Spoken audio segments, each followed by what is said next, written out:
Hello. Hi. Oh, hello. Good morning and good evening. Yes, thank Yeah. you. How's everyone doing? Doing well. Doing Yeah. good. So, our special guest today is Steve Schneider, who works in the Firearm Suicide Prevention Program at the Alliance for a Safe Oregon. This important organization brings together survivors of gun related tragedies, firearm owners, rural and urban residents, veterans, doctors, nurses, researchers, and local community members and leaders working in a collective effort to create safer communities for everyone. So, a warm welcome, Steve. Thank you so much. Yeah, you and I met, it goes back a couple of months ago, right? At the American Foundation for Suicide Prevention advocacy meeting That's right. that took place, what, in Salem, Oregon? And we were in that room together, warming up before we were meeting legislative representatives.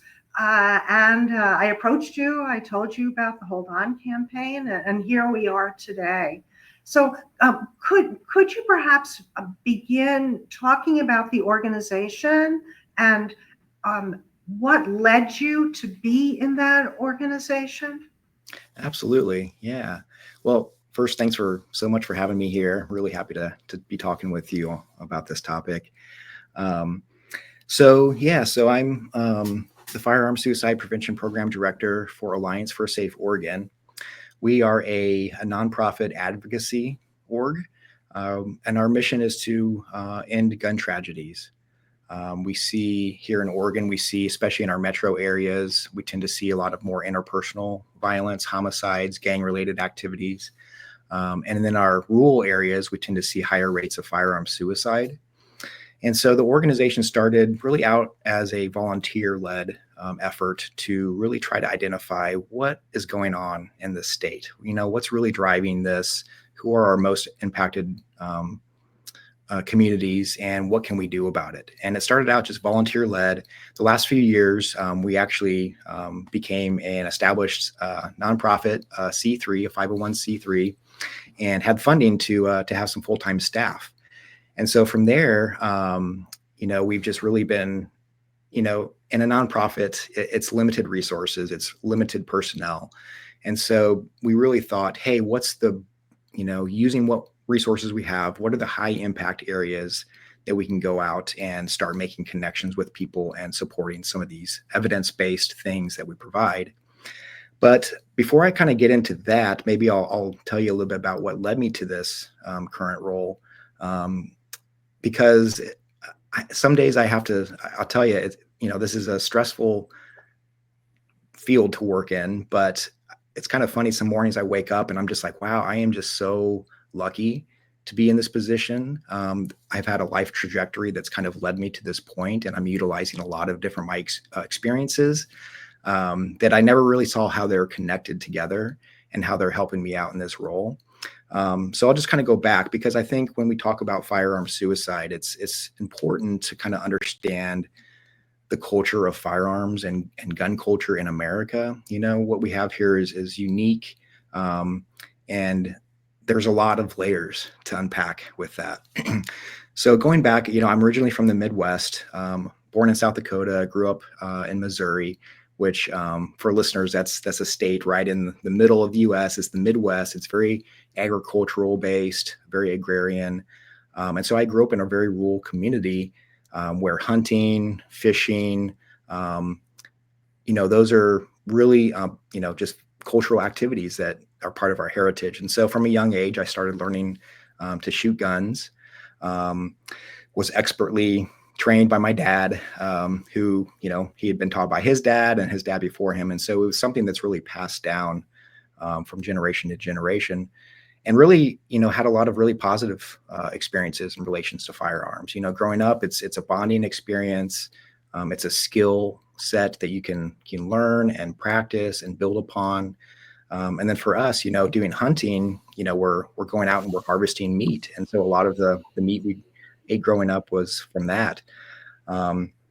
There's also a lot of recreational activities, involved in it that it's kind of like, people who are involved in sports or something. There's kind of clubs and groups we get together and enjoy sharing those activities.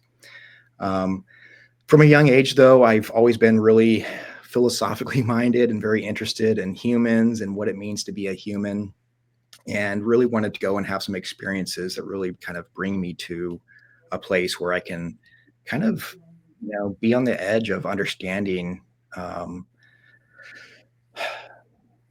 really what it means to be a human. And so I was drawn to emergency medicine. When I was in high school, I became an EMT. I started working in rural EMS, emergency medical services. And, that was really eye-opening for me. I think just growing up in America at a time in which we're told, a lot of things like we're the greatest nation on earth, we're the richest nation on earth, all these things that we love to tell ourselves. And then growing up in a rural community, there's lots of poverty. There's lots of disconnect I saw every day from what we're being told and then what I'm actually seeing. And I started seeing a lot of these health disparities, and being in and working for an ambulance and being called to emergencies. It's a really privileged position to be the person that, when they're having one of the worst moments of their life, you're the one that shows up. And you're sort of, you're there to handle the situation, not just medically and technically, but also sort of hold the emotional space for people. You're being invited into people's homes. It's a very privileged thing to be able to go and do that.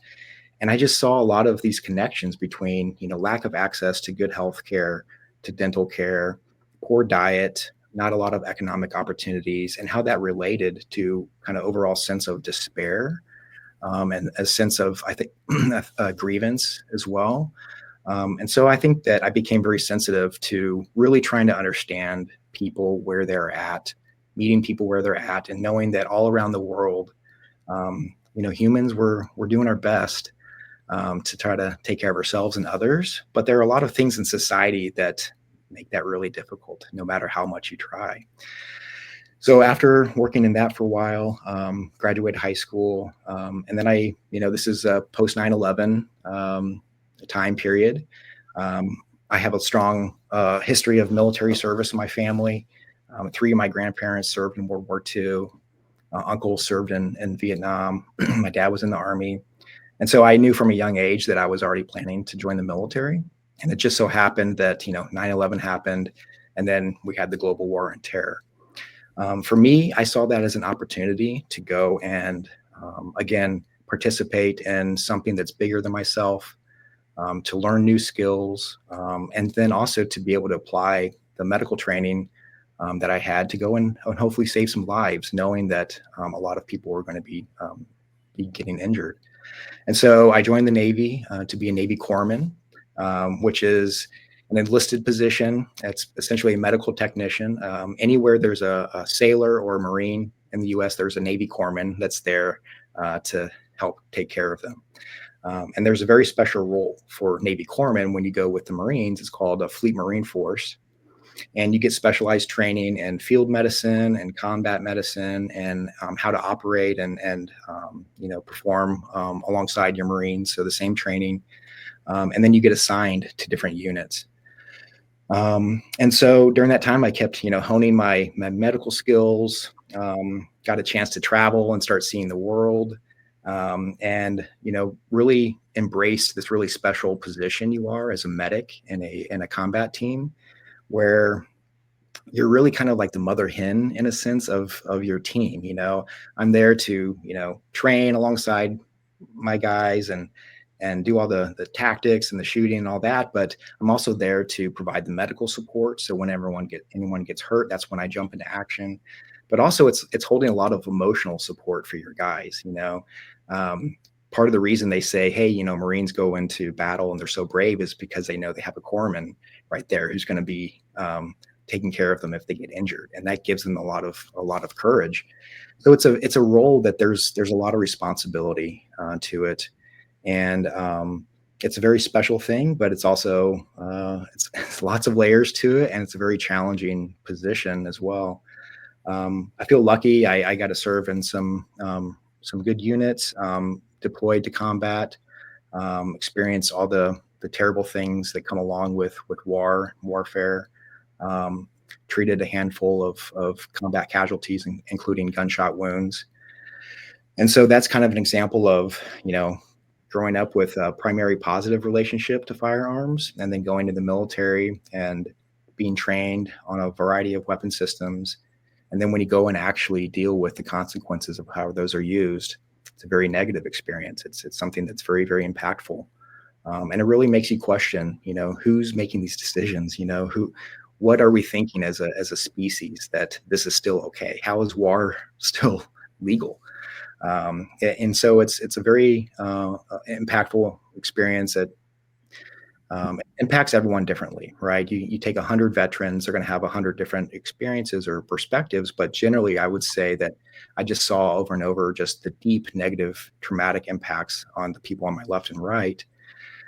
And then in a situation, a sort of a political and social context in which I would come back to the US and feel this huge disconnect between what's going on overseas and what's going on here in the US. And it just seemed like something was really off, And so I ended up serving for 7 years, had some great experiences, had some terrible experiences, but certainly life-changing in a lot of ways.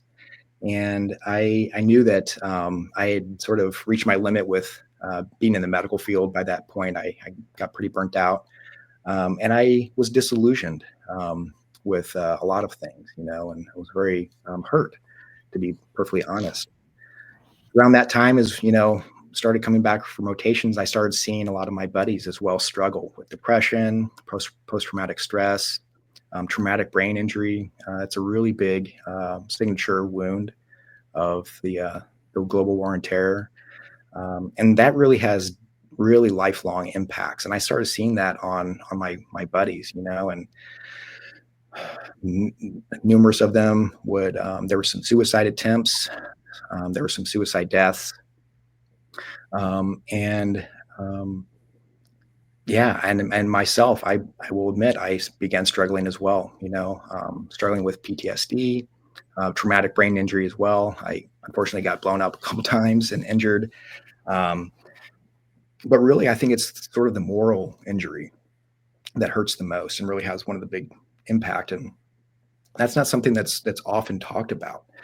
Again, I think going back to this idea of people joining the military, wanting to do something, a good service, wanting to, serve honorably and serve a cause that you can see tangible outcomes that are leading to more freedom, more rights, more peace. And it's the opposite is happening, and it was very obvious after a while, looking at how our strategies played out, that this wasn't well thought out. And really, we just felt very used and abused, I think, as troops.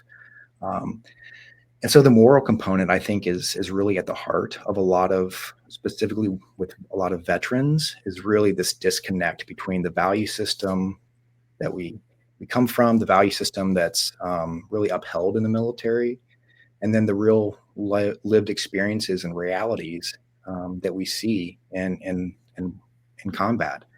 And it comes back and there's this like sense of, wow, something's off.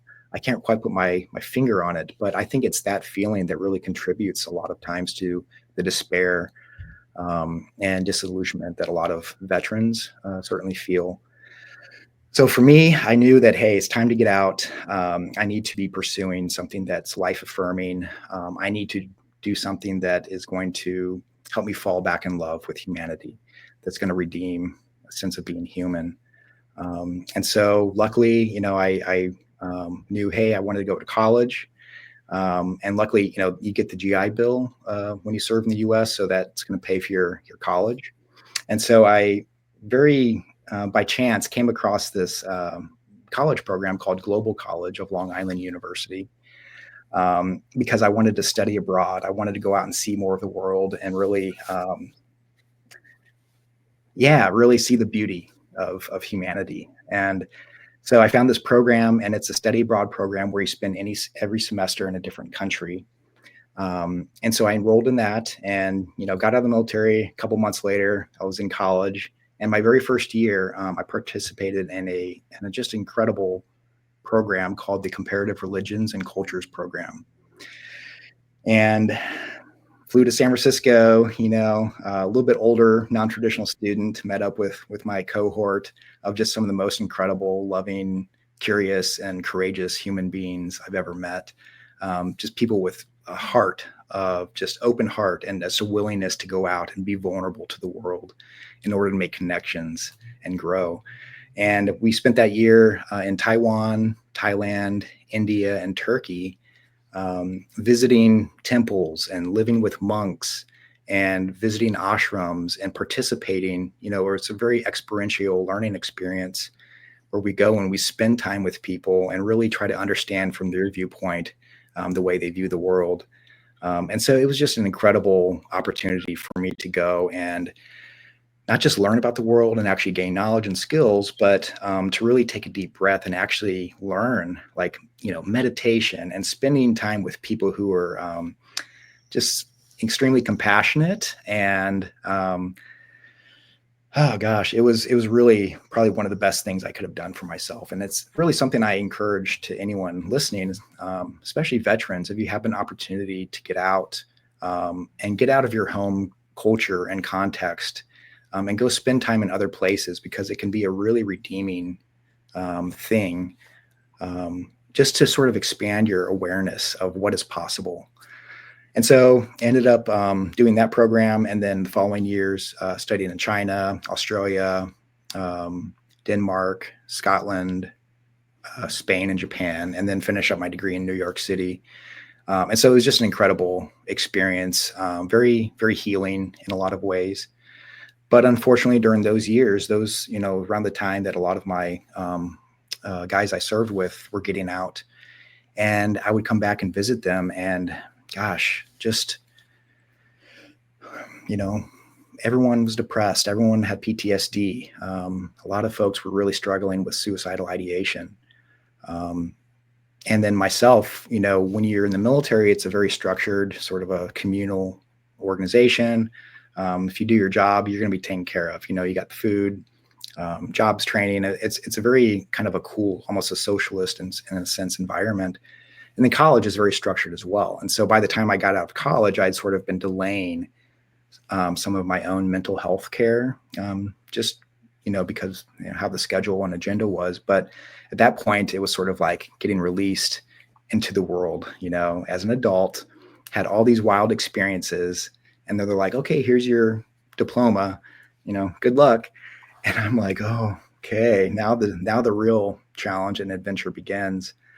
Because I'm coming back into a culture that I don't recognize. I missed years of pop culture references and, things happening. My peers that I, grew up with, we had very different experiences. And so it was hard to relate. And I felt really isolated and really misunderstood a lot. And so that's really when I realized, okay, this is, again, being the medic, I'm the one that was used to telling others what to do. I'm like, you need to do this and take care of this. And very rarely was I taking my own good advice. I was resistant to wanting to go to the Veterans Affairs for a number of reasons. First, because you hear a lot of horror stories, especially around that time of going and trying to get care and having that denied or again, being misunderstood. And also, I think something that it's subtle, but I think important is for a lot of veterans, it can be very actually traumatizing or re-traumatizing for us to go back to a Veterans Affairs hospital, because it's a government building. There's flags, there's sort of this protocol around it. It feels like you're going back into like a military base or a federal building, that there's something icky that feels about it, and so I think there's just and also the user experience in a lot of healthcare settings in general, but especially in the VA, is not really considered. I think that something that I've learned is how important it is to have a welcoming, healing, and healthy environment for people coming into a space where they're being asked to be very vulnerable, to open up about their medical issues, about their mental health issues. It's really important, I think, First, always try to create a welcoming environment, a very proactive, welcoming environment. So we're reducing the barriers that are keeping a lot of people from actually going into health facilities. There's a lot of anxiety already. You wake up in the morning, you're like, oh, I have an appointment today. I'm going to go talk to some stranger. They're going to poke and prod. And if we can just make it more welcoming, that would actually be a huge thing, I think, in getting more people to engage. But long story short, I realized, okay, I do need to start getting some therapy and some counseling, and started with that. Spent the next couple of years kind of working odd jobs. Working in restaurants, farming. I was a preschool teacher for a little period of time, which, as an aside, was actually a really incredible experience, because little humans are some of the most intelligent and honest and funniest people. I mean, but I will tell you, it was very exhausting. I've never been that exhausted after spending a day chasing preschoolers around. It's so funny. Working just a lot of different jobs to kind of make ends meet, but really found myself moving around a lot. Really, I think over the last 20 years, on average, probably moving somewhere new every 7 to 8 months, mostly living out of a backpack. On one hand, I think because that's kind of my nature. I'm a traveler and I love to do that. But also, I was always sort of running and avoiding getting close to people. I was really avoiding making intimate connections. Whenever I would sit down and have too much time to think about things I had done and experienced, it was too difficult. And I ran from that. And so for me, my process of dealing with my trauma was continually moving and going from one thing to the next. But along that time, I did receive, I went through different forms of counseling and therapy, and including some alternative things, which I would actually like to talk about. I know, talking to two artists and creative folks here, that's been one of the core components, I think, of my own healing journey, is finding ways to express the things that I don't have words for, with both music and with visual arts, and movement. And so, for example, I don't know how many folks are familiar, but you might both be with a Japanese form of, it's really avant-garde form of dance called Buto. It's spelled Butoh. I recommend everyone go and check it out. When you first see it, you might be like, what is this? But it's actually, it's an incredibly beautiful form of art and music and dance that's expressive, that's trying to get to sort of the core fundamental instinctual movements, the sort of deconditioned movements and ways of being that humans have and can be in order to express yourself. And it was something that I think I got into because I was looking for a physical form of expression, how much trauma can live in the body and memories live in the body. And I was looking for a way to move and to express that and to get that out and sort of tell a story physically. And it also, part of the training is it brings you to a point of exhaustion, right? You're trying to push yourself and sweat and breathe heavy and get your muscles burning. And so for me, it was a perfect way to sort of put into movement and to put into creativity a lot of the things, the internal world that I had, that I was trying to process and didn't know exactly how else to express. And so I think a lot of the creative arts are trying to get to that point where you can, communicate your inner and your outer in a way that's unique and special. And so I, kind of pursued some of these things. We're still working a lot of odd jobs, but eventually I moved to San Francisco because I wanted to pursue a master's degree. My undergrad was in global studies, and then I wanted to continue sort of the international affairs field. And so I went to University of San Francisco for my master's in international studies. Again, deepening knowledge. That was a lot more like technical and sort of policy and research based, not as experiential as my undergrad. But during that time, I had a chance to do some prolonged exposure therapy, um, which at the time, was new to me.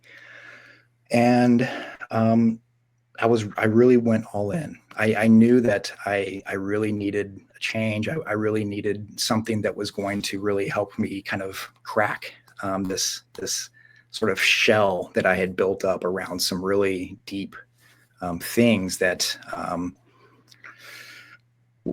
they're sort of just right there. I knew they're there, but I couldn't touch them, and so I needed help with that.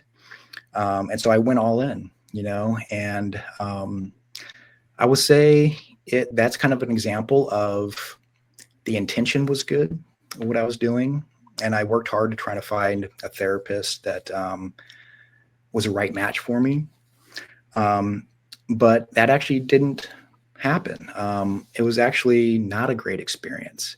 And I think it's important to acknowledge and talk about not just the positive things that come with therapy and counseling, but also to call out when maybe some types of therapy aren't the right fit for you. Maybe it's not the right time in your life to try that. Maybe it is important to go and make sure that you really have the right person that you're working with.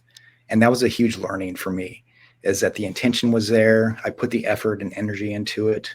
But in some ways it actually kind of was re-traumatizing, not intentionally by the therapist, but that's the nature of how that actually played out. And so that was interesting, actually. And kind of, I think it took me a while to realize that, hey, this actually is not helping me. This is actually making me feel a lot worse. What's going on, because you hear everywhere, hey, pursue your mental health and do this. And I realized that, again, I think it has to be the right type of therapy at the right time with the right person. There's a lot of things I think that can make it successful. And there's a lot of things that can make it less successful. So I think the lesson there for me was actually realizing that, hey, I do have a heart and a desire to grow and to pursue therapies and really get to the root of these and work through them. But I need to also be very cautious and make sure that I'm also have good boundaries and I'm protecting myself. And so I think it was a little bit of kind of learning that I think it's okay to have choice. That's what it is. I think in healthcare and in mental health care, it's important to know that you have choice, or should hopefully have some choices available, and that there's a lot of different things out there that may work better for your particular situation. But finished school and then kind of kept traveling for a bit. Actually lived in a really remote part of Northern California, which was also very healing, as we know. I mean, I think we hear, often that how important it is to connect with nature, to be really grounded and connected to not just the human things in this world, but all the other amazing things that are simultaneously existing in their own right. And so I find that that's one of the most healthy things for me, is going out and spending time around trees and plants and hopefully seeing some birds and just seeing that there's a life out there existing that has also been on this planet for thousands and thousands of years, that just like our ancestors worked so hard and gave everything so that we could be sitting here today. The same goes for every species and every living thing on here. And it's just really, to me, it's just something that it's refreshing. It's taking a step outside of humans, and getting back into the world and connecting with that. And so that was a healing time, is really being away from civilization, and doing some good hard labor and really just getting back in the body. And then, let's see. Then I went to Spain. I was teaching English in Spain at a high school, which again is such a funny age group. It was like 13 through 22. I was teaching, and just such again, it's so cool to be there and be a mentor for those folks as they're growing and changing so much and becoming who they are, who they think they want to be. And just having the opportunity to be a mentor and and also a cultural ambassador for the US, which is one thing I like to try to be wherever I travel. Traveling is my passion. And, Americans have mixed reputations around the world, for a lot of good reasons. And so I enjoy really being an ambassador for Americans and kind of changing people's minds a little bit. And so that was a cool experience to just be there doing that. And that was in Basque country. So, I always tell people I'm a huge fan of Spain. Just the layers of history there are so fascinating.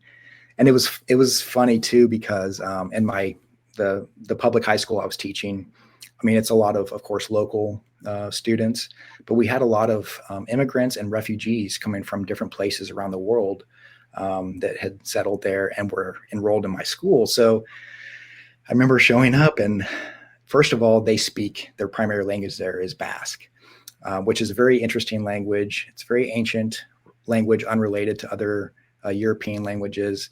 And they were repressed for very many years to speak their language. And so now it's spoken, it's really celebrated. Their culture has really been invigorated.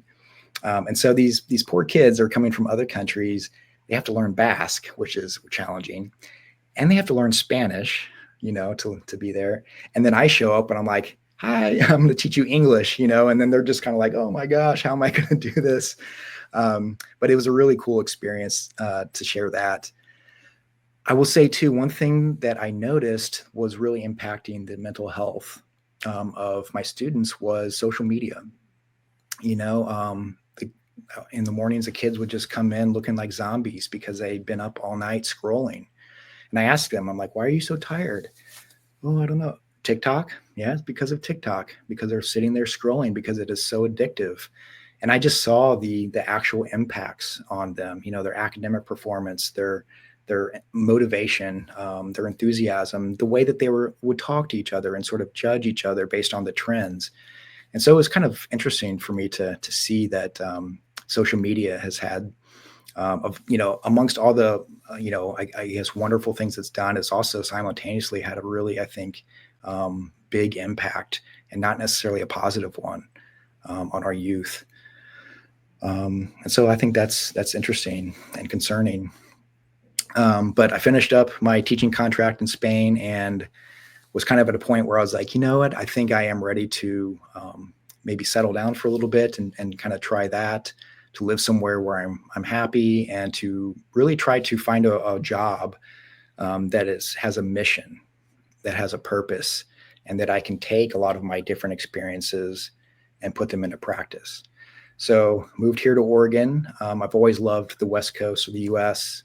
I've lived in Washington and kind of all up and down California. And so I've never lived in Oregon. And so I thought, hey, that's a good place to try out. And so moved here and was just kind of working an odd job when I found this opportunity with this current nonprofit, the Alliance for Safe Oregon. And as I read the job description, I was like, is this a joke? It sounds like they're describing me. It looks like they're looking for someone just like me. They were looking for someone that could manage the firearm suicide prevention program, which at the time was brand new. There was no real plan in place. Our executive director had done some great research and had a lot of background information and an idea about how it would look. But they were looking really for someone who had, I think, lived experience with firearm culture. Someone who, could go out and connect with people, especially in rural parts of the state.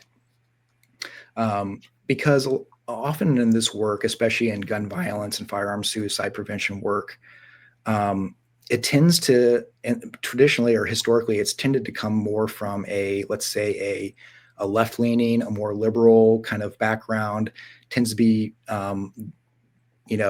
informed by the fact that there are too many tragedies and deaths. And so it's coming from a place of pain. And a lot of people in that have very legitimate reasons to not want to have any guns, right? When you've lost someone, when you've lost people, you're like, why do we have these stupid things, But they're, and so a lot of the traditional sort of gun control and gun safety legislation efforts have come from that point of view. And what we found is there's just a lot of miscommunication, intercultural miscommunication. it's not that people on the other side necessarily want more gun tragedies. They just feel that it was an attack on their culture and on their right to own a firearm. And there was a lot of just talking back and forth, and it wasn't meeting in the middle. And so there was not a lot of movement, and simultaneously a lot of anger and sort of people going to extremes. The more sort of the less they could agree here in the middle, the sort of more it was getting to the extremes, which I don't think is a practical or helpful way to move things forward. And so our approach with Alliance for a Safe Oregon is very different. First of all, we acknowledge the realities that we live in here. We live in a country in which there are hundreds of millions of firearms owned by civilians. It's a huge industry, right? It's a $80 to $90 billion industry. There are tons of guns already out there, and there are a lot of people who own firearms that are just neutral or don't use them for harm. And it is true that we have a constitution, the US Constitution that protects that right, and also a state constitution that protects that right. And so knowing the reality of what exists, we're like, this isn't going to work by just yelling at people and saying we need to take guns away and restrict people's rights. We need to actually acknowledge that and meet people where they're at and see how we can collaborate together to reduce gun tragedies. And so in my role, it was important that I have, direct experience with firearms. I have that knowledge. It also helped that I have the military experience because that's credible. It helps get me into rooms to speak with people that otherwise might be very suspicious. I'm not just some hippie, coming to them and saying, hey, now, but I'm someone that we have a lot in common. And oftentimes I have more experience and more, perspective that I can share with them.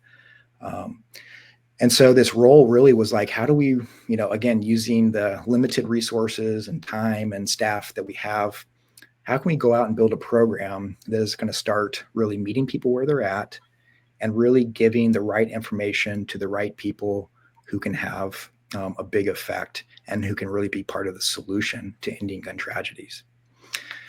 And so in our program, I've been here since February of last year of 2024. And I can tell you, it's just been an incredible year of meeting people, finding out what is already happening and how can we support that. What are the gaps? Where do we need to add, more resources? And how do we start changing the conversation around this? So it's not just about politics. How do we remove that aspect from the work itself of suicide prevention? And so I've really focused this last year on a couple things. First is really being a leader in all the different suicide prevention spaces here in Oregon.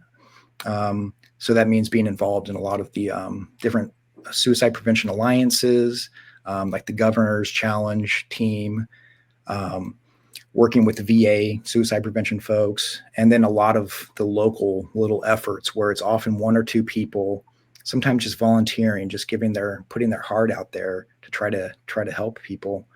So it's really been connecting who's who, what's what, and then what is the high impact area where I can come in and be value added. And so we've identified a couple things. So in Oregon, it's very unfortunate, but we often rank almost last in all the 50 states in having adequate mental health support services. It's been happening for a long time and it hasn't really changed. We're like 49 or 50. At one time we were like 52nd because we were after even the US territories. And we're a state that, is well known. There's high rates of mental health challenges, a lot of economic issues here, like affordable housing that leads to a lot of houselessness and housing instability. There's, economic and food instability. There's childhood poverty. There's a lot of people living in very remote places that don't have transportation options to get to healthcare centers or even the grocery store. So there's a lot of things just here in the state that are huge challenges to try to reach people. And so it's almost, for me, when I realized that, I was like, well, who are the folks? If we already know that there's a shortage of mental and behavioral health providers, what other health providers are seen as credible sources of information? They see a wide swath of the population, and they have the ability to provide some mental health support services. And we realize that primary care providers, are so including physicians and PAs and nurses. They are the ones that are seeing the widest swath of our population. They often have some trust built up, right? They're known in the local community. A lot of times they have some rapport with the patient if it's someone they've been seeing for a while. And what I was surprised to find out actually is that primary care providers are generally the ones providing the most mental health support here in Oregon. I believe that they're the largest prescribers of psychiatric medications, for example, antidepressants.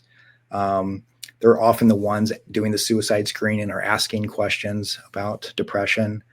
And so I know that a lot of them got into primary health care and family medicine, not necessarily to do mental health care, but it's sort of, that is the reality, and that's sort of the default here. And we also did a lot of interviews and surveys to find out what kind of training do they have.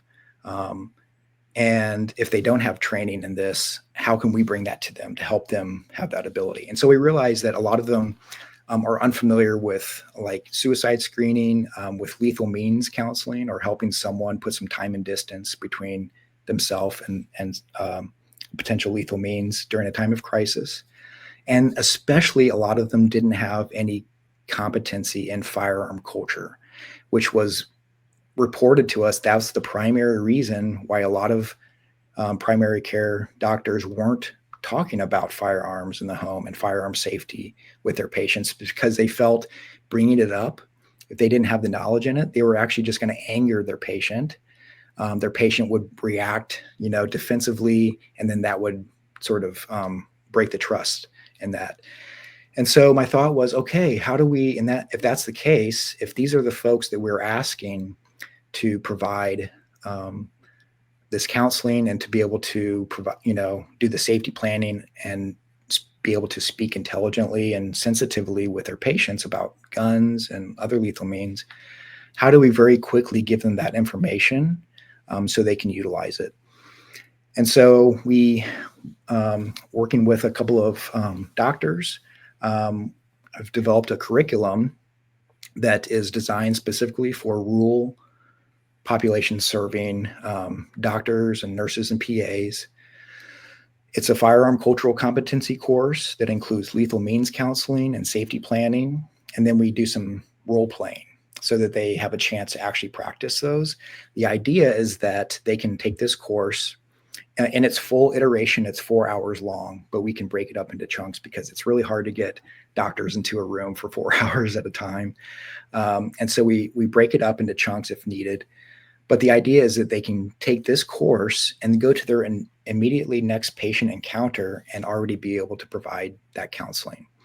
So the idea is that we can boost their vocabulary and their basic conceptual knowledge about why people own firearms, what are some basic firearm terminology, what are the Oregon laws that they should know about, what do we really mean by secure storage, so that they can, there's a lot of nuances to that. And so we try to, you're going to have to sort of, it's all about incrementally reducing risk, right? So if you can just get your patient to just do this one thing, that's going to reduce the risk a little bit. We'd like them to do this full thing. The safest thing is obviously not having any firearms in the house, but again, that's not the state or the country we're living in. So how do we make them incrementally safer? So we try to train them very quickly to be able to speak and suggest some things collaboratively with the patient who's at risk to make themselves just a little bit safer. In addition, so that's something we're super proud of, and there's a huge demand for it, I will say.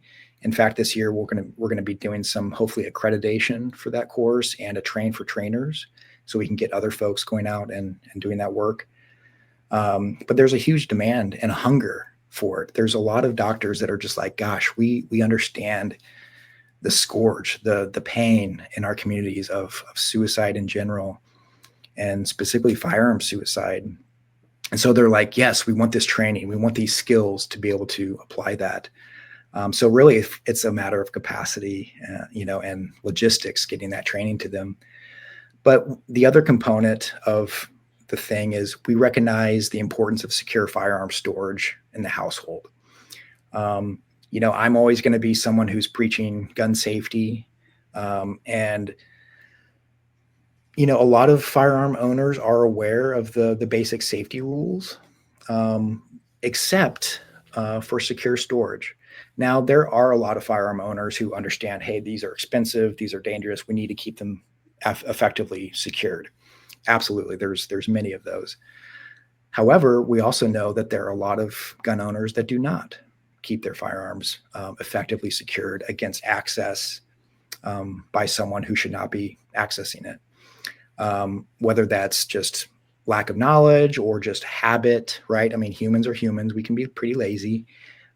Or is it an economic cost? Like, is it a safe? Is just too expensive? Like, no matter the reason, we're trying to show that it's extremely important that if you own firearms, that you keep those secured from unauthorized access. That protects it against theft, right? Which, if you have your firearm stolen and it's gone into using a crime, that's a terrible, terrible thing to have under conscious, and you can be held liable for that legally. Also, we have a secure storage law here in Oregon that requires anyone living in a household with someone who is not an authorized handler or be able to access that firearm. All firearms must be effectively secured against that. So there is a law in the books, but we're really trying to show that this is a gun cultural staple. This is something that's fundamental to firearm ownership. Just like we follow the 4 golden safety rules, which are, treat every weapon as if it's loaded, never point it at anything you don't want to shoot, keep your finger off the trigger until you're on target and ready to fire, and then know what your target is, what's beyond it and around it before firing at it, right? Those are the 4 universal golden safety rules that all gun handlers and owners around the world should be following. And if they're not, I want to empower everyone listening to this podcast that knowing those 4 basic rules, if you're around someone with a firearm and they're not doing that, you are empowered to hold them accountable. You don't have to be a firearm owner. You don't have to be an expert in anything. You just have to know that these are the 4 things that are fundamental to firearm handling. And if someone is not doing that around you, I want to empower you right now to say that you can actually hold people accountable for that and say, no, that's not the proper way to handle a firearm, because they are lethal weapons, right? We need to acknowledge that. But what I'm adding is the importance of secure storage. So all firearms should be secured against unauthorized access, plain and simple. And so really, we did a lot of surveys and realized that there's unfortunately a high rate of people who still do not effectively secure their firearms, often because they cite a cost barrier about the actual devices. So either a lockbox or a safe. They say, oh, it's too expensive or this and that. So we said, okay, well, let's apply for some grants. Let's get some money and let's see if we can start distributing secure storage devices to people for free. So it's not a cost barrier. So what we've realized is we can give these we donate these to the clinics that we bring training to. The training is free, by the way. Again, it's value added, we're not trying to, so it's value added, and we say, hey, we're also going to give you 50 of quality biometric quick access lock boxes, knowing that most often in people's homes, even if they have the rest of their firearms secured in a safe or a lockbox, they often have that 1 or 2 self-defense handguns that are often left in a ready condition, meaning it's close to being ready to fire. So there's either a magazine inserted or there is actually a round in the chamber. Those are statistically the ones that are most often left unsecured.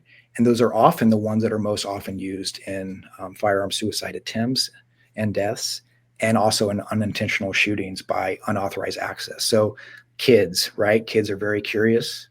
kids are kids. I was curious. I mean, let's meet people where they're at, right? So knowing how we operate, we don't want those firearms to be accessed by a kid or a youth in crisis, right? I mean, I always remind people the last thing you want to think about is your teenage child, doing some harm to themselves. But it happens every day, right? And we also know the nature of suicidality is the impulsiveness of it, right? And how it can happen in such a short time span. And so keeping those firearms secured against those scenarios is the responsibility of every firearm owner. If you're a firearm owner and you're not effectively securing your firearms, you're wrong, plain and simple. And I'm very happy to call people out with that. And so again, meeting people where they're at, we recognize that if they can receive the counseling in the clinic setting with their doctor, then also the doctor's like, hey, by the way, here's a secure storage device for free. It's a good quality one. It's not a gimmicky one. It's going to do the trick. Take this and use it. We know that the evidence shows that there's much higher rates of utilization of those when it's done in conjunction with the counseling. So there's a reason. They understand the reasoning behind it. And they're like, oh, okay, that makes sense. Oh, and you're giving me a free one? Oh, cool. And so it's been really cool because we have a little bit of an evaluation system where people will opt in, but I'll send out a text in like 3 weeks and then 3 months. And I'll ask him, are you using your secure storage device? And so far we've had 100%, say yes. I mean, there's maybe a little movement on that, but I think that's hopeful just to hear back that people are like, yeah, first of all, they're thankful. They're like, wow, thanks. Like this is going to make my household safer. And when we hear that they are utilizing them, I mean, that just makes my heart warm. It's kind of like, gosh, we can't really estimate how many lives that might be saving because someone, either wants to use it for harm and they can't access it. That's very likely potentially a life saved. Again, knowing that a lot of times people will not go on to another method, statistically. And then also we know other methods of self-harm aren't as effective as firearms. Firearms are 90% or more effective in resulting in death when used in a self-harm attempt. So it really is, when we talk about suicide in America, when we talk about suicide in Oregon, states like this with high rates of firearm ownership, you can't talk about suicide without talking about firearms. That's one of the big things that sometimes people push back and they're like, well, it's this and that. It's not about the gun. I'm like, well, the gun makes it so much lethal. That's what a firearm is literally engineered and designed to do. That's the fundamental reason that they exist. Yeah, there's a lot of derivatives, shooting sports, biathlon, competitive shooting that are derivatives and activities from firearms. But the core component of it is to, as we know, effectively and quickly shoot a projectile into a biological being. And so we have to acknowledge the role that firearms play in suicide prevention. And we have to very consciously and intentionally call it out, again, with no political agenda, but to say this is what's happening. And here are some very clear evidence-based strategies to reduce the likelihood that someone will access that and use it for harm.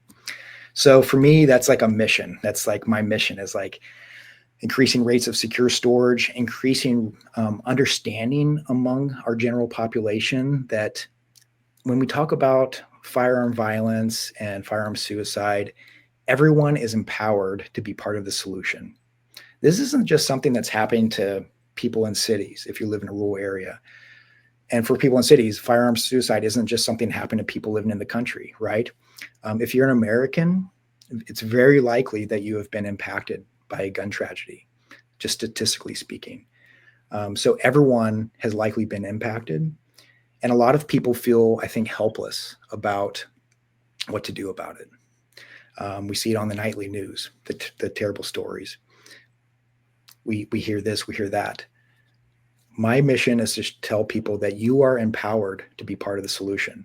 First, let's get some basic skills in suicide prevention, getting some QPR training, some assist. There's some very basic things that you can learn quickly to be able to look at your people on your left and right and you see them having a hard time, and you can very gently but directly ask them if they're thinking about suicide.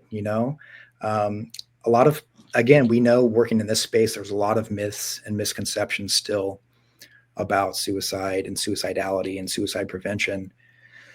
And so again, I think part of what we're doing is trying to counter those misperceptions by giving this training to doctors who can then help counsel their patients and sort of keep spreading that awareness. We're increasing rates of secure firearm storage in households. And then, and so finally, the third component to my program, which I'd love to share, is we're looking at who in our state, which populations are most impacted, who are disproportionately affected populations when it comes to firearm suicide. We have a number of groups that includes, of course, veterans, older white men, increasingly our Spanish-speaking community members, our tribal members, and increasingly women are because they're one of the largest growing demographics of who are purchasing firearms for the first time. And so one thing that I am very privileged and honored to do is to be conducting focus group research with our different populations, meeting them, going out to them, holding a safe space, and really learning from them, asking them questions. Why do you own firearms? How do you secure them? How do you feel about mental health? And how do you see yourself as being part of the solution? And it's so cool because, first of all, a lot of our disproportionately affected populations are minority and often marginalized groups here in the US and here in Oregon. And so first is just giving them the respect by coming to them and asking for their voices and their opinions and experiences.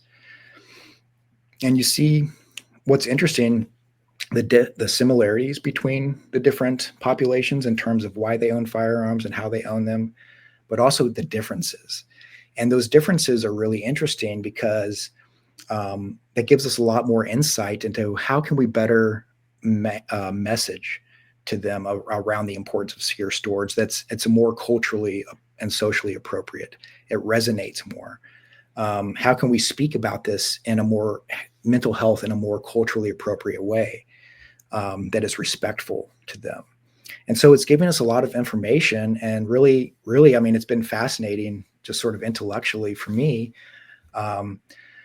just to kind of see these things and then to think through, okay, then how do we really get the right people in the right place to support these communities with overall suicide prevention efforts? So I don't have any great answers yet from that, but I'm really right now in the middle of doing that research. And I'm very lucky that we have some good researchers here in Oregon doing world-class work. For example, I'm going to mention Beth Marino and Chris Walsko at the Oregon State University Cascades, the Laboratory for the American Conversation. We've worked with them because they've helped us develop our focus group research script and are helping us do the evaluation. And so I just feel really lucky to be able to work with such heartfelt and dedicated scientists that are really going to give us some data and really evidence, I think, that will be useful as we move forward to trying to reach different groups. So that's kind of my wrap it all up in a bow of my day job. I can go on to other projects, like I'm also developing a nonprofit called the Oregon Veterans Alliance, where we are a group of veterans that are trying to share our lived and real voices. One thing I'll say is veterans were often portrayed in movies and TVs a certain way, and a lot of times it really does not capture the reality of who we are and how we view the world. And so a big thing that we're doing with that is really honoring the lived experiences of veterans from all backgrounds and experiences. We are also trying to connect together all the community and local efforts that are supporting veterans in some way together. So we're actually in conversation, so we can actually have more of a cohesive, sort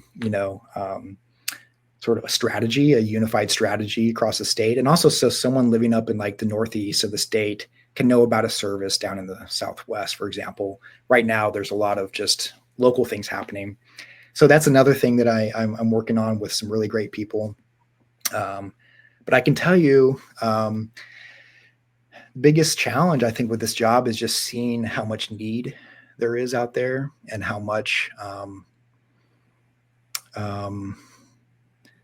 I think a sense of sometimes a sense of hopelessness for a lot of people working on the front lines, crisis workers, first responders, doctors, nurses who are caring for people every day, and they're not seeing a lot of things change. They're seeing the effects of substance abuse, of poverty, and you throw a firearm into the mix of that, and it just makes the situation worse.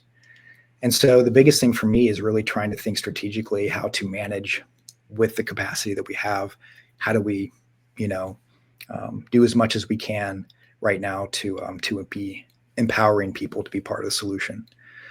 But I'll tell you, I just feel so honored and privileged to be in this role. And I genuinely believe that in this such a honestly often very depressing topic, it's something you have to be determined to stay hopeful about, right? Every morning I wake up, no matter how I'm feeling, I say, you know what? We're going to go get them today. We're going to do this.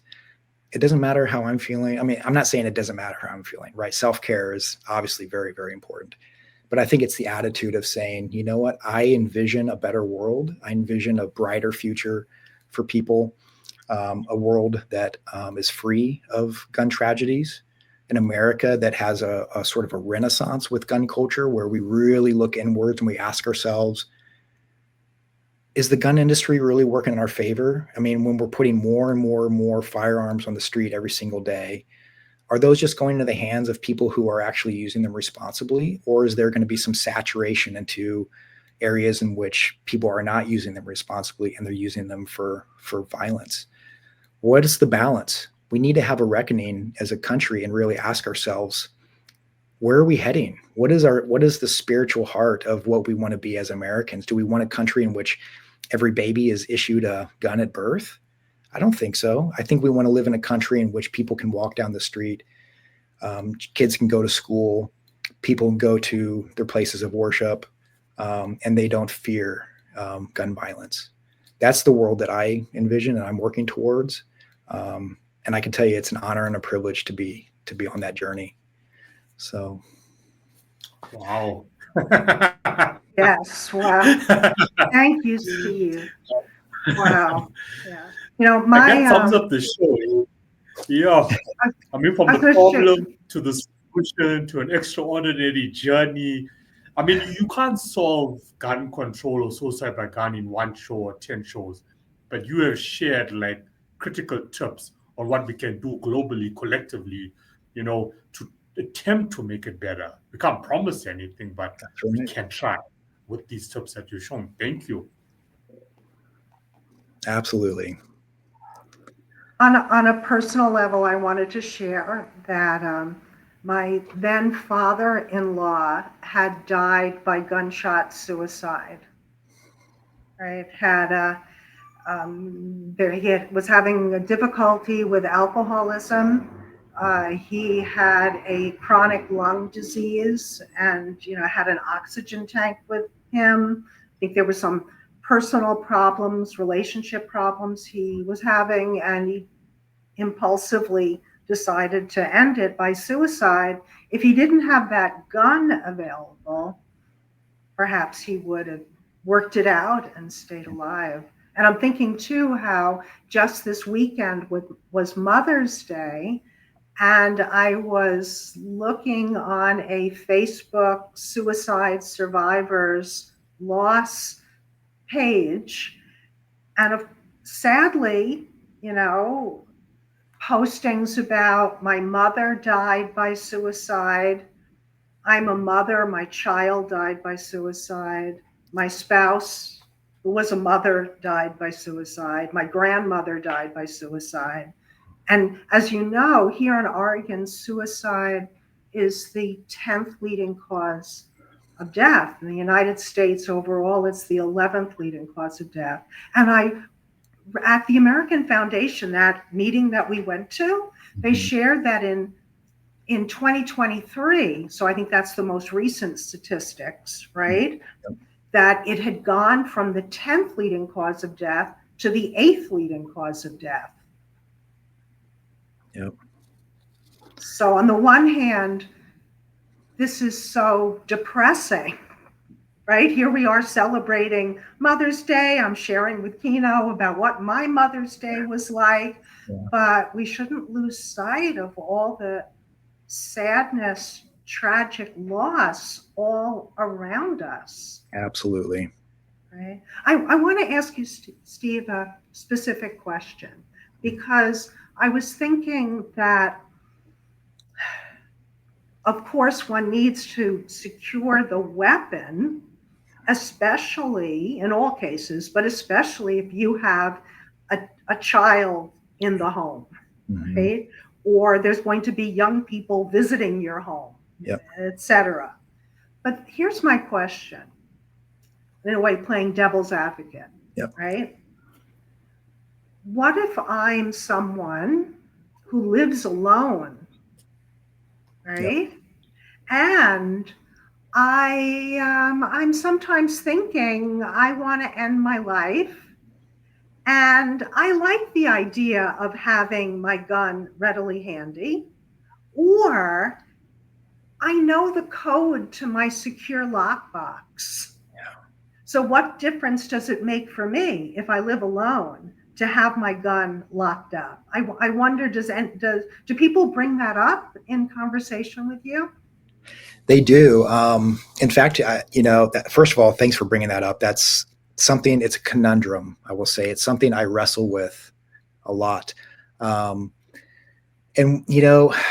kind of like we talk about how this is sort of incrementally making people safe. I think in the same way, when we talk about secure storage for people, we really try to wrap it in the sense of this is for household safety. It's a lot easier to get someone who has a firearm and their mentality is to self-protect and defend others.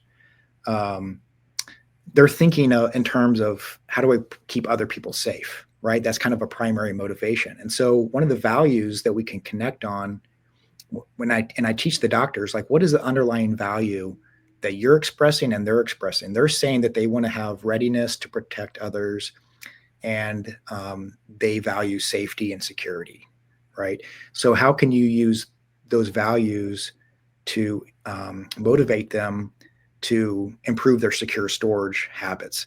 So in that sense, we're asking them to do it for others, in a sense, right? Do this because you don't want your kid to access it, or you don't want your teenage. And so that tends to come across a lot easier. And then there's this conundrum that you just described, where now we're also saying, hey, if you live alone and you have a firearm, it's better that rather than keeping it on the counter, you put it in a secure storage device. The problem is they're quick access, they're biometrics. So all you need is just put your finger on it and it opens. So that is not putting any barrier between an individual and that lethal mean. And so this is like something we wrestle with. And so kind of the idea is that even putting something, a little bit of time and distance, even if it's, they have to put their finger there, or they have to enter a code or go to get a key, that's still in a very subtle way will maybe kind of put a little bit of, a change of a thought process in their mind that maybe they will think differently.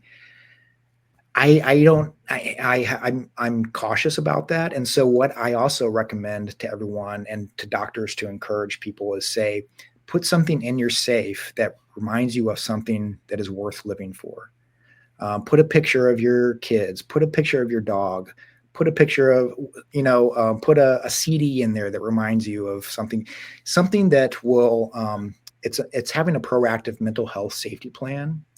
And one thing I will say in the gun community, increasingly so, is we're seeing more people speak about mental health safety plans in addition to their home security plan.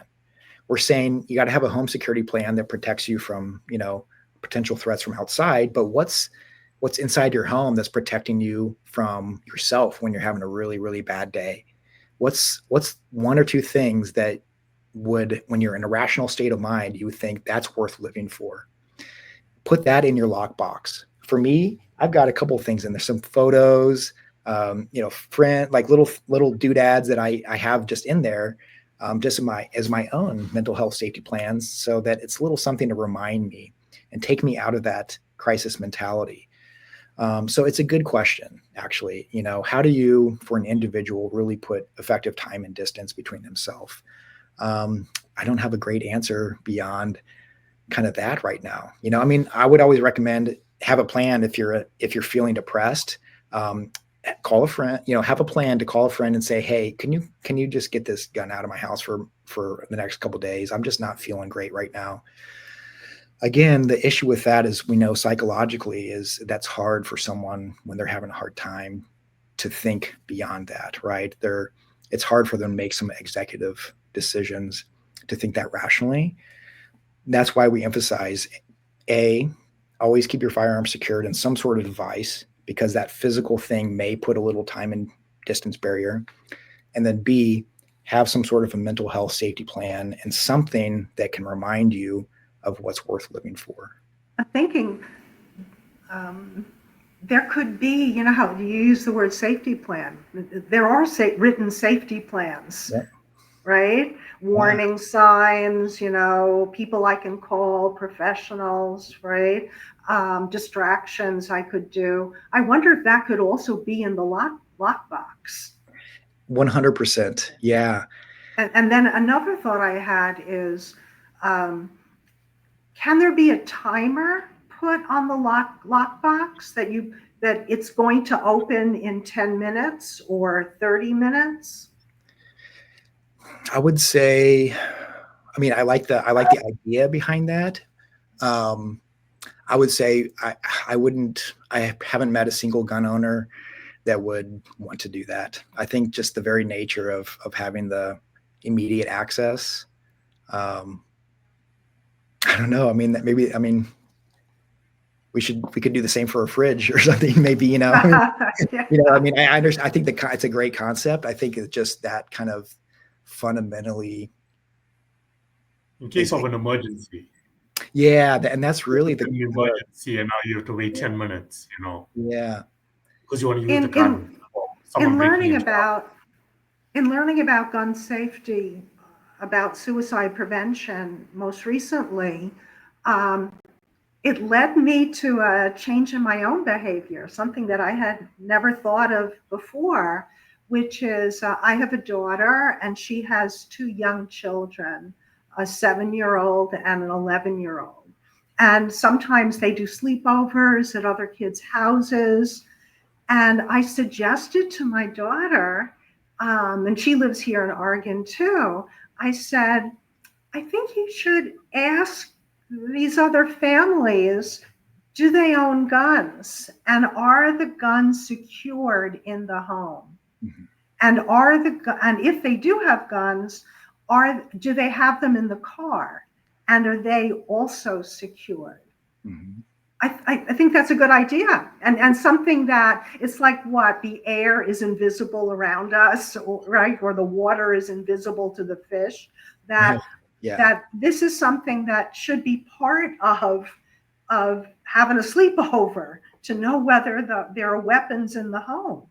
I completely agree.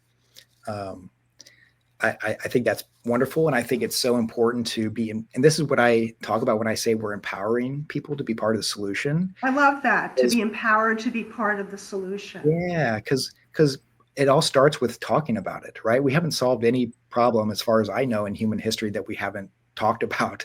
We have to talk about the hard things, especially on the uncomfortable things. But that's also when I say a cultural renaissance in gun culture is being clear-headed about the risks and dangers, and not being afraid to ask about these things because we're afraid of insulting someone, and so there's like the Be Smart campaign, for example, which is a nationwide campaign that really encourages people and gives them tools and talking points to be able to have these conversations when you're bringing your kid over to a play date.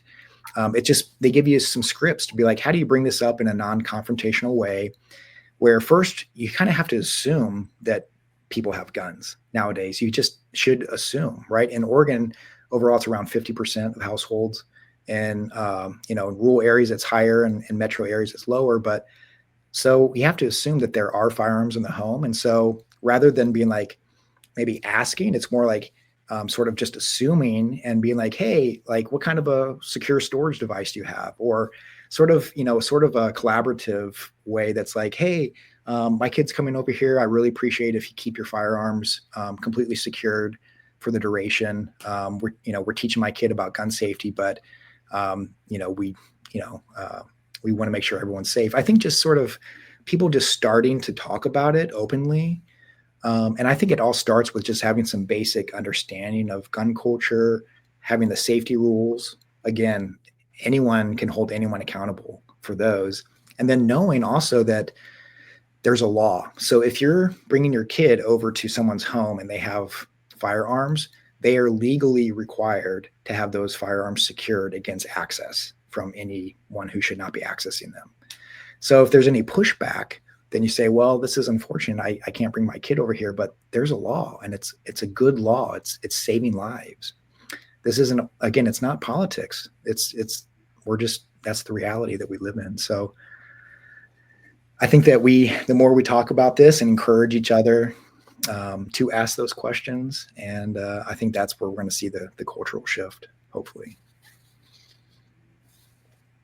What's it like in South Africa in terms of gun culture? It's the same. It's the same as the US. It's out of control.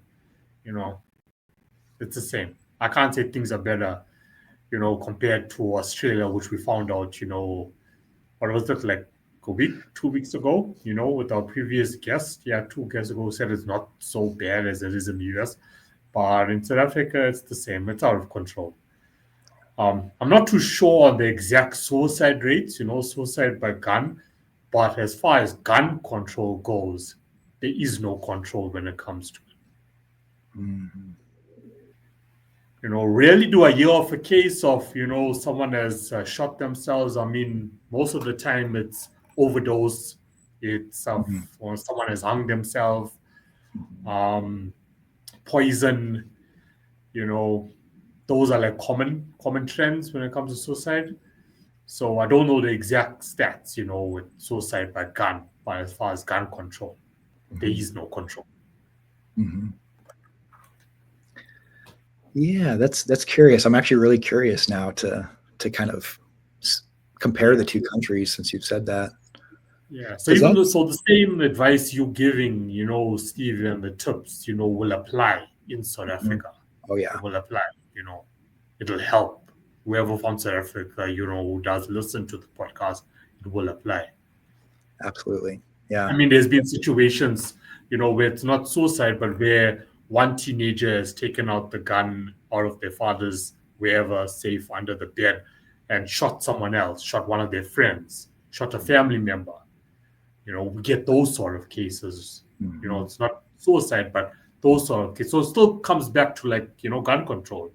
Yeah. So those tips can also help in those sort of situations, because if two friends, even brothers, there's been a case of 2 brothers, they get into an argument, they know the gun is there, they know the father's gun is there, they take it out, boom, shoot the brother, dead. Yeah. Story, Mm-hmm. So you get those cases. Right, in the US, there's the new trial for the Menendez brothers. Right. Mm-hmm. They had those guns and they murdered their parents using the guns. Yeah. Yeah. Cases. Mm-hmm. Mm-hmm. So, Steve, in your experience, meeting so many people, what are the reasons that people give for not securing the weapons? I'm thinking of those tragic, unbelievably tragic circumstances where you're the parent or the spouse of the person that's using the gun, and you left that gun out, and now your child is dead. Mm-hmm. I know, I'm an advocate in terms of mental health and suicide prevention, but frankly, I don't even know how someone emotionally survives that. Yeah. right? That must take years and years and years of prayer and healing to get over the death of a child, Mhm. where something you could have done could have possibly prevented that. Yep. So how do people explain not securing the weapon when they have children? Yeah. The first one is, oh, I keep it somewhere where my kid can't reach. Okay, so they Just feel that they are kind of yeah. securing it. I think generally they're like, yeah, or I keep this in my drawer and my kid doesn't go in my room. And there's a lot of cognitive dissonance. There's a lot of, I don't want to say people they're ignorant people, but I think there's ignorance around what can actually happen in a household and how easy it is for kids to, I mean, kids are so curious. I mean, Get over. nothing's Yeah. really hidden in the home, and so I think there's just a sort of a mentality that like, well, this is how I think it's learned behavior as well. I think they've seen it from other people. We see it in the movies all the time. I also want to mention that we have a huge uphill battle because gun violence is made to look like entertainment in the media and Hollywood and video games. And so by the time someone's in high school in the US, they've seen over 7,000 estimated representations of violent uses of firearms in the media. So psychologically, people are already trained to associate certain behaviors with certain things. And so in the movies, you always see someone's got a gun under the table, or they just stick it in the back of their thing, or all these completely stupid and ridiculous practices. No responsible, proactive firearm handler would ever do any of those things. It's complete fiction, but fiction informs reality, especially in a country like ours, in which we are so plugged in to the media sphere. And a lot of people are living primarily in that fantasy world, I think. And so the Hollywood industry does a terrible injustice, I believe, to our society. I'm all about entertainment and all about having, all these expressions of art, absolutely. But I do think that again, that's part of my push, is to have a cultural renaissance. There's no reason why we can't have these John Wicks and these, Denzel Washingtons. Yes, the whole Equalizer. I was watching that Equalizer movie. Still do their thing, but they can demonstrate good gun behavior. Actually, I think that it can show him going to his lockbox, actually using a quality holster, like all these things that are fundamental to actually being responsible with a firearm. There's no reason that we can't demonstrate that, I think, in Hollywood. And I think that Hollywood actually needs to be held account for that. Mm-hmm. Just an opinion, but I think a lot of that is learned behavior, that people have poor habits in their household because in some way they're making a connection with that sort of archetype of how a gun handler, a sort of hero is. And that's doing a disservice. And so that's why I say, let's give you lock boxes for free, because if you can't afford it or you don't know better, let's give you some information about why it's important, and let's give it to you for free. And then use it, and you really have to meet people where they're at on this, but sort of be proactive in countering those misunderstandings and myths, I think. So I think too, added to that mix is the denial that families are in around suicide. Absolutely. That it's rare, or that happens to somebody else. Right? Absolutely. But if it's the second leading cause of death, I think it's from 5 to 34, right? Yeah, somewhere in there. Is that correct? Is it 5 to 34? Right. Yeah. That it's the second leading cause of death. Yeah. That we need to wake up to that. That could be my child. That could be my cousin. This is real. And I think also is, in the media, I mean, they're showing the homicides. They're showing the gun violence in the crime side of things. They're not showing the firearm suicides. They're not talking about the murder suicide. Yeah, exactly. And the relationship breakups. Exactly. And so most people don't realize, like here in Oregon, 80% of our gun deaths are suicides.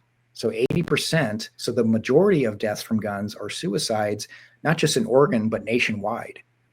And people don't know that because that's not what they're seeing on the media. So they're only thinking, oh, these are threats from outside the home. I need to be ready at any minute to be prepared for a home invasion or this and that. And they're not even connecting the dots between an unsecured firearm and a potential threat from within the home. They're not thinking, oh, my kid would ever do something like that. I would never do something like that. And it's unfortunate because that's happening every day. And we're not talking about it. There's a huge stigma and silence, as we know, around suicide in general and suicidality. I personally think that a lot more people are actually deal with suicidal ideation than we admit. I think it's actually part of the human condition to some degree. And there's a spectrum of it. But I think until we actually bring it to light and say, actually, you're not wrong for feeling that way.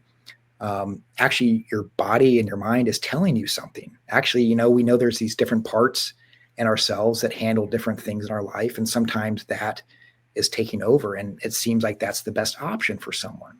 There's a lot of complexities to this, but I think just talking about suicide and saying, hey, this is part of the human experience, but there's a lot of things we can do to help prevent it. It's not always predictable. It's not always preventable, but we know that there's evidence shows us over and over again. There's a lot of things we can do to put some time and distance between someone and to intervene. So yeah, it's a big topic, but we have to bring it to the light. And we have to, like this, I love this, talking back to suicide. That's what we're doing. We're saying, hey, suicide's out there. It's part of the condition. And we're going to talk back to you. And we're going to say, we've got some solutions here. And we're all part of that solution.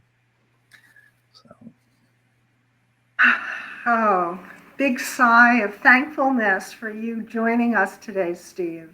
Yeah, it's a pleasure. How can the audience learn more about the program? Website? Contact information? Yep. So let's see, allianceforsafeoregon.org. Let me double check that. Let's see. Yep. alliancesafeoregon.org.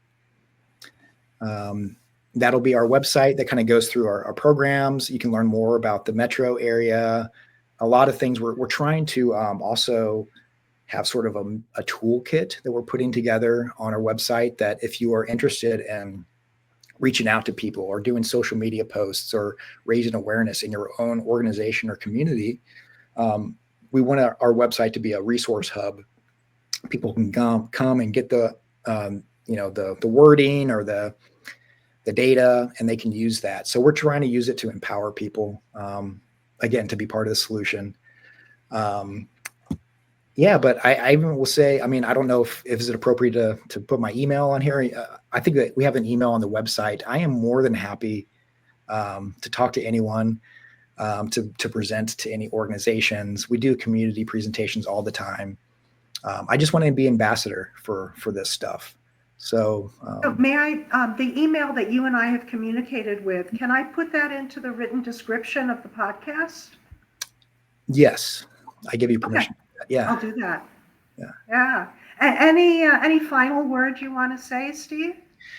I just want to say thank you for inviting me and giving me this opportunity to meet you, Kino, and to share my story. I'm just one person, but it always gives me hope to see folks like you and all the other people doing this work. I can't do it alone. But by that, I mean, I need to have sort of the spiritual and emotional connection. So knowing that there's other people out there looking directly at the hard things in life and saying, we're stronger, we're tougher, and we're smarter, and we're going to come together. And so thank you for this, because this empowers me. I hope that, I've shared some things that someone will take something positive away from. But ultimately, I just want to say that, I think that we are all involved in envisioning a world in which we want our kids to live in, our future generations. And that's not something that is just a passive thing. We have to be, I think, proactive in that. Even if it's just your little thing that you can do, whether it's taking care of yourself, getting some self-care, getting a good meal, whether it's taking care of a neighbor, someone you don't know. I think we all have opportunities every day to be of service to each other. And to me, that's the greatest part of being a human, is really just being of service to each other and collaborating and lifting each other up. So hopefully we can continue doing that. Yeah. Amen to that. So thank you again, Steve. My pleasure. Thanks, Bye. There's a lot of value in the show. That's great. All right. Okay, bye. Bye-bye.